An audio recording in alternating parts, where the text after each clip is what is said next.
Hello and welcome back to OCD Coded. I'm Erin Brown, licensed marriage and family therapist and mental health counselor. I have OCD myself, and my hope with this is to help you turn your OCD into a superpower. Um, so today I'm coming to you. I'm a little sick still, so you might hear some of the snuffles. It's been a little bit since my last video, longer than I normally go, and I was realizing that I was having a lot of kind of writer's block about it, and I wondered if that was maybe something I should talk about today about like the vulnerability with OCD and the subconscious and how those really play into it and make it really difficult. And I'm finding myself in kind of a how I call them like OCD attacks instead of a panic attack. It's like an OCD attack. It's just where I feel very stuck in my head and stuck where afraid I'm going to make the wrong choice, afraid I'm going to do something wrong, say something wrong, where nothing feels perfect, where it feels like everything I do is wrong. And it made me really stressing out trying to do one of these videos. And I was then realizing like that's what I need to talk about in this is really share my struggle with it and how much that OCD is really still gets in my way that like I'm a therapist and I work on this, but that it's something that we'll continue to work on and that nobody has it all together. That's one thing I've learned from being a therapist. It's that nobody knows what they're doing and everybody is floundering about on the planet trying to figure it out. Um, and just how we can kind of try to embrace that a little more. One of the things from the trauma conference, the trauma research conference that Bessel van der Kolk does, he's the one who wrote The Body Keeps the Score. And it's just such a powerful coming together of minds in all the ways. But one thing that they say in that conference a lot to remind us is that your brain does not give a shit if you're happy. Your brain's job is to keep you alive. And it really stuck with me. And it really helps me to look at my OCD differently too. That like my OCD really thinks it's helping. It really thinks it's helping me stay alive. And that's part of the subconscious too, that like whatever they call it programming. That sounds kind of whatever now, but that that whatever the subconscious programming is what our body operates of. And even though our conscious mind is like, I'm going to do this and I'm going to make this change, our subconscious is like, well, maybe not, and that when I think of shadow work and how to really bridge all of this, and when I think of vulnerability and how hard that is with OCD, then, it really starts to bring it all together for me about how to embrace these parts that I have a really hard time with, and how can I quickly look at it as an opportunity to practice instead of beating myself up and doing all this stuff. And it's just remembering like my brain does not care if I'm happy. Like my brain wants to keep me alive. And so like being able to repeat or center back to myself and I am safe in this moment, and how huge of the thing that is, how hard that is to believe sometimes, but also just to ground in, like to sit in that moment and really ground in to be able to say that, like in this moment I am safe, and to help tell my subconscious that, and how our subconscious is connected to the parasympathetic nervous system. And so your sympathetic nervous system is the one that does fight or flight and is supposed to run from a danger or a threat. But your parasympathetic is rest and digest. It's how we heal. And in order to heal, we have to be able to turn that on. But in order to heal, the body has to feel safe.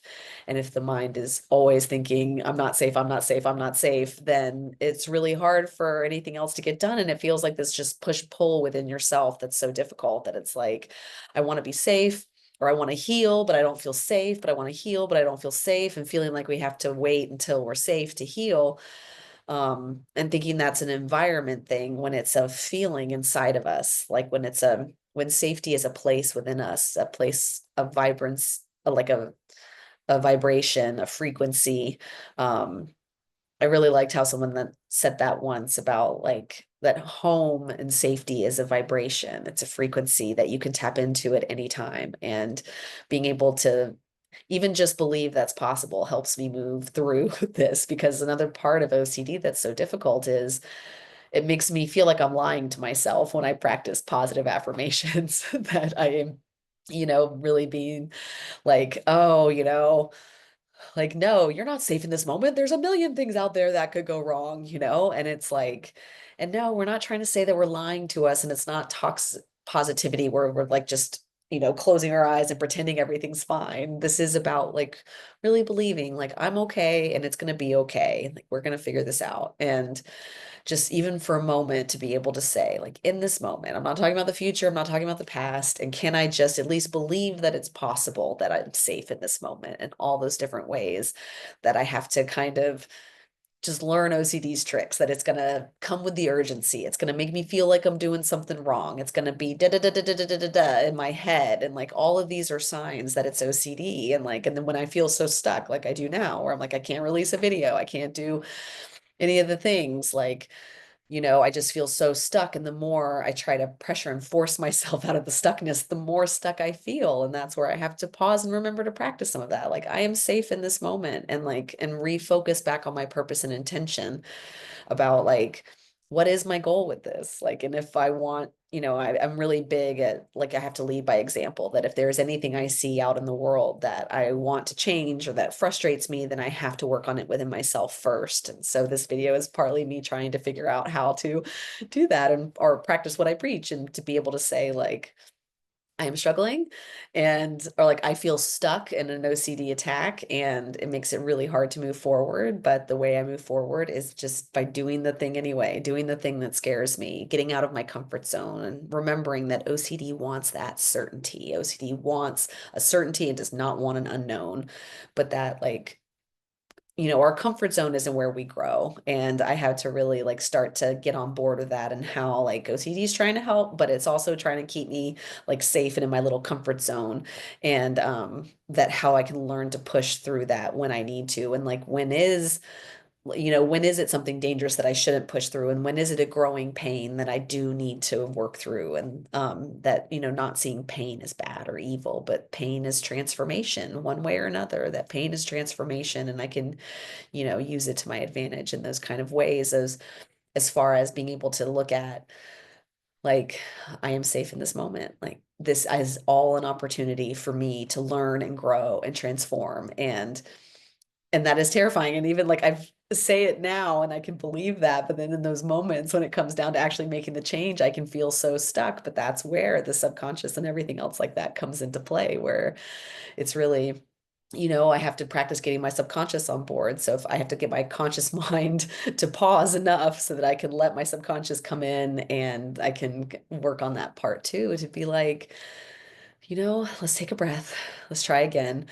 And really just like recognizing that my fears, it's never as bad as it feels in my head, and that like all of those things and those thoughts feel so scary and all of that, but it's really remembering my mind is only one part and I have so many other parts of me that I need to check in with, and be able to go with that too. So like, there's the mind, the emotions, the body, the essence or soul or consciousness or whatever we want to call it, but how that's different than the mind, and how I definitely want to go more into that in another video. But for this, it is just about more really being able to recognize that you are not alone. And when you are stuck in an OCD attack, you can know what to do. And that's one of the things that makes it so good in some ways, is that like, as soon as I can recognize it's OCD, then I know how to deal with it. I don't have to think that they're all separate problems. I can just be like, okay, I am stuck.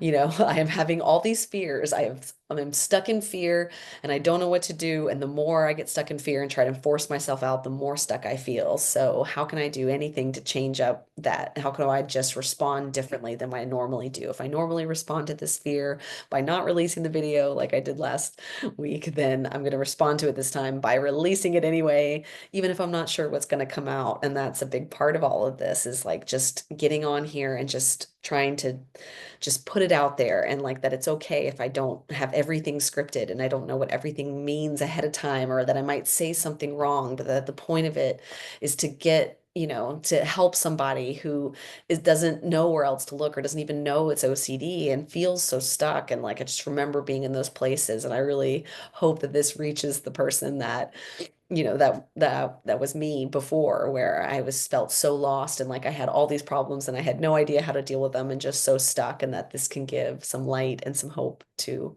some people out there. So I hope that you get something from this, and let me know what you think, and I will talk to you again soon.